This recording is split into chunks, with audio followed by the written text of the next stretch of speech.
Hello guys, welcome back to another episode here on European Confessions. There is a message that I want to share with you guys, and this message, it comes from a translation of a message that I received. The translation of that message, it reads like this. Hello my brother, how are you? Can you please post my own story as hidden identity? I am a woman who is aged 40. Currently, I am residing in a foreign country. Me, my husband, and our kids, we are currently living in a foreign country where we have 2 properties and several businesses. But things were not always like this.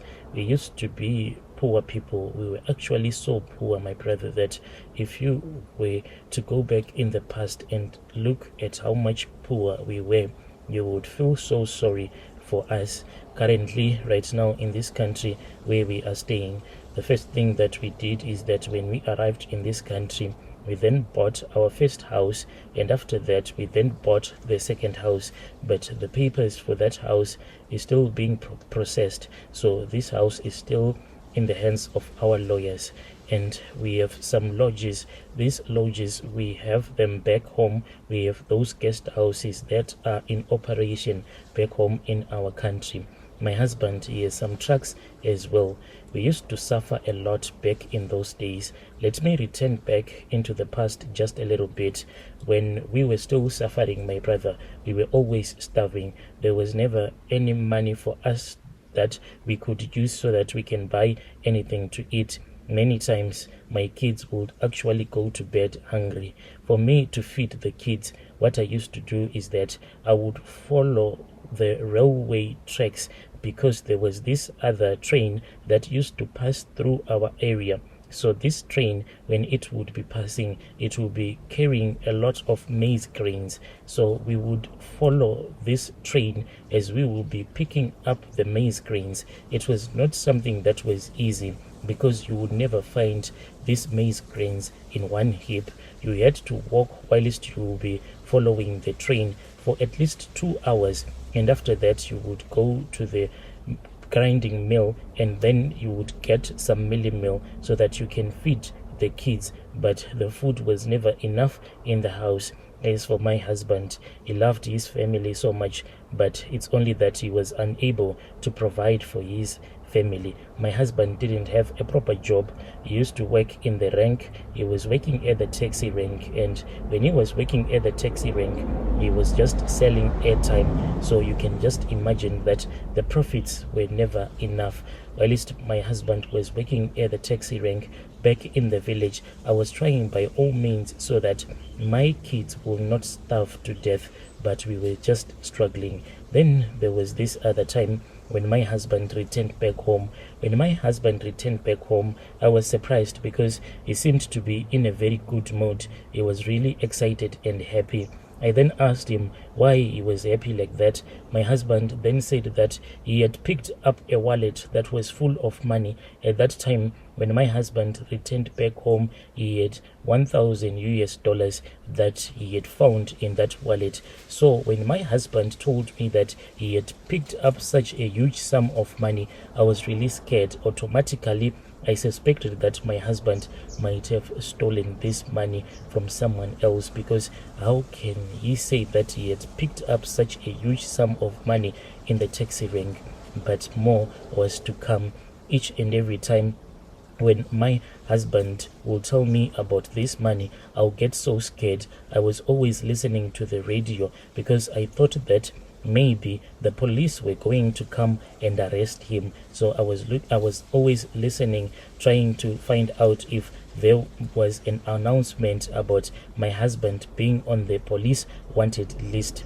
My husband said that he wanted to steal this money after he had picked up that wallet, but he had resisted the urge to take the money, because in his mind he asked himself, what if this wallet belonged to a pastor or a man of God, and he was going to steal the money? Then maybe the pastor was going to pray to his God so that he can curse him. That is the reason as to why my husband didn't steal the money, but returned that wallet back to its original owner. So my husband, the story that he told me was that he then picked that wallet and he counted the money. After counting the money, he started going around the taxi rank whilst he was looking for the owner of that wallet, because inside this wallet there was an ID card. So he was holding that ID card whilst he was looking for that owner who had dropped his wallet. That was when he came across that man, whom at first we thought that was an angel of God that had been sent to us, but later on we found out that this man, he was just a ritualist, him and his family. So my husband said that after he had given back the money to that man, the man was really happy about my husband's faithfulness. And my husband even believed that this man was a man of God, because he said that in his car on the dashboard there was a small King James Version Bible, and there was a rosary as well that was hanging in the car. So he was like, thanks God, because if I had stolen this money from this man of God, then what was going to happen to me? So after my husband had returned back the money, then that man who was the ritualist gave back the money to my husband, and he said that for your faithfulness I am going to give you this money, because if you wanted, you could have run away with this money and there was no way I was going to find you.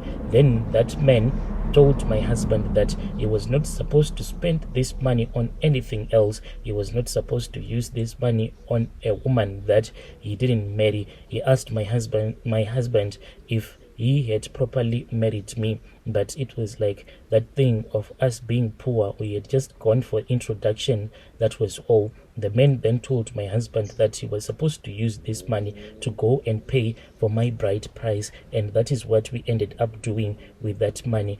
After we had done that, we returned back home, back to our poverty, and we were like regretting as to why we had used all of that money to pay for my bride price. Now we were suffering. One day, that was when that man called my husband. He called my husband and he told my husband that my husband was supposed to return back to the city because he wanted to have a meeting with my husband. And that man said that, I want you to bring your family, your wife included. And my husband said, I want to bring her so that you can meet her, but the problem is that I only have money that is enough to pay for one person's bus ticket traveling from the village going to the capital city. That man then said, it is fine. All that I want you to do is that listen to me and listen to me properly. Once you have gotten onto the bus, use that money to pay for the ticket.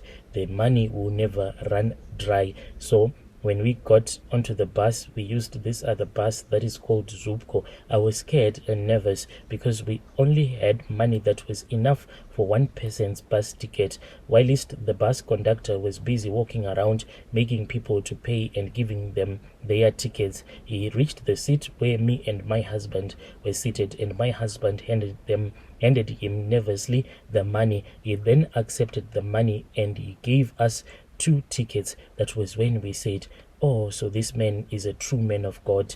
We arrived in the city. He came and he picked us up.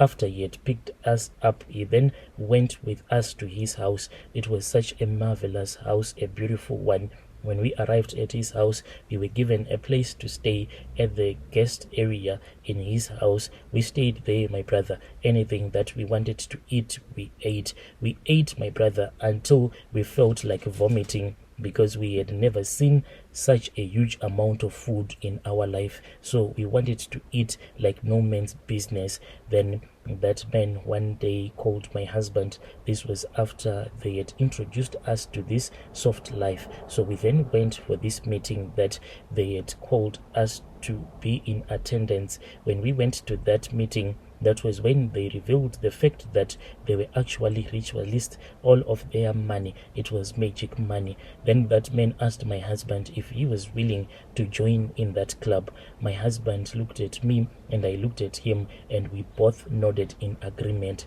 We wanted to be a part of this soft life. Poverty is not nice, my brother. Back in the village, what we used to do is that I would go into the forest and I would look for this other particular vegetable that is called munyove. It is a herb that grows in the forest and it is very bitter to taste. And since I was really struggling, that is all that I could cook for my kids.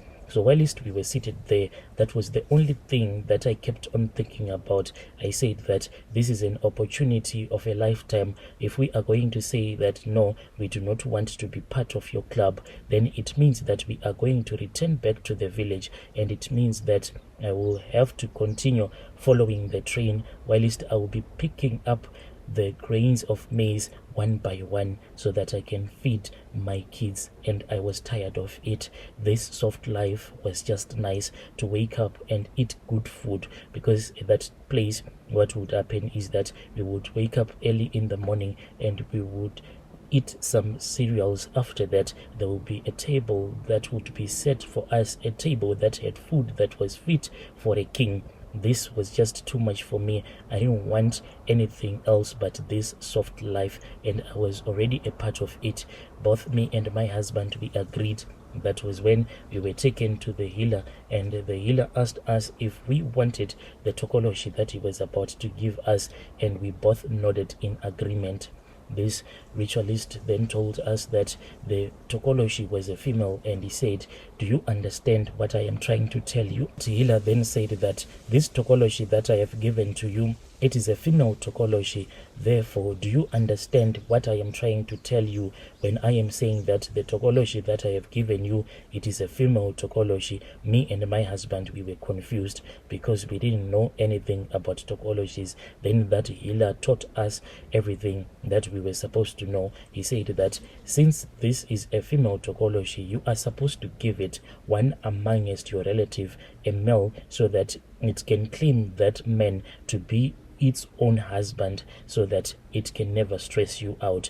As for that man who had given my husband money, they had actually revealed their own secret to us. The secret was that my husband, the secret that they revealed to us was that their own crippled child, he had been crippled when he was still in his mother's womb, and that was their own oath that they had to follow so that they can keep on making money. So they asked us if we wanted to become part of that, but already, my brother, this is what we wanted. So at that time, after that healer had asked us if this is what we wanted, we were told that we had to choose one amongst our relatives. So initially what I had suggested was that we had to mention the name of my husband's young brother, that is whom we had chosen. After we had chosen him, then that traditional healer gave us a piece of advice. He then said that this man,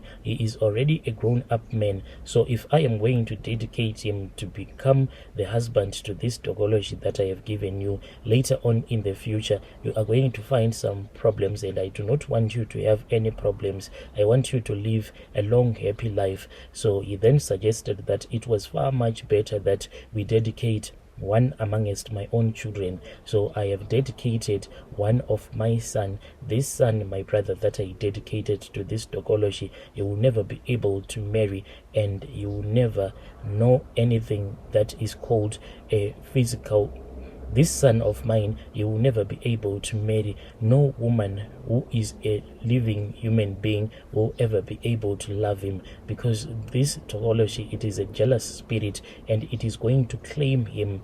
And at that time when we did this, my son was really young. So that man gave us that piece of advice. He said that if you want to live a happy life, and if you want to live a long life whilst you'll be enjoying your money, I suggest that you dedicate someone who is still young to this tokoloshi, so that it cannot trouble you. So my brother, after we had been given this tokoloshi then told us the place where we were supposed to start our first guest house. After we had built our first guest house, this tokoloshi, what it would do is that it would stand by the gate, and as people would be walking around, as people will be driving around, the tokoloshi will be looking at them, and it will be saying to them, come, come, come and rest, come, come, come and rest. So we were making a lot of money from what this tokoloshi was doing. We made so much money, and my husband was able to invest in more properties